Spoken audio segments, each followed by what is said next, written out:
ఆ ఊరికి ఏం పేరు పెట్టారు? పిలిప్పు. ఆ పిలిప్పు అనేటువంటి ఆ ఊరిలో ఒక సంఘం ఉంది. మరి ఇప్పుడు ఈ సంఘము ఏర్పడటానికి, అసలు పిలిప్పు పత్రిక రాయటానికి దీనికి మొదలెక్కడుంది?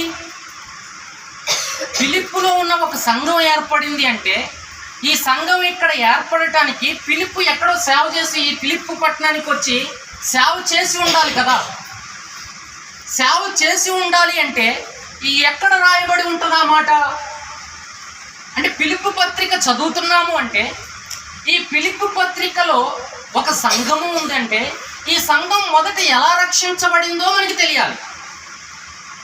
జాకోబన్న మందిరం నడుపుతున్నాడు అంటే జాకోబన్న వెనక చరిత్ర ఏంటో తెలియాలి. ఫస్ట్ ఆయన ఎవరు, ఎలా రక్షణ పొందాడు, ఎలా ప్రభు దగ్గరికి వచ్చాడు, ఎలాగా ఆయన భక్తి జీవితం ముందుకు నడిచింది, ఆ తర్వాత ఎలాగా మందిరము పెట్టడానికి ఆయన ప్రేరేపించబడ్డాడు.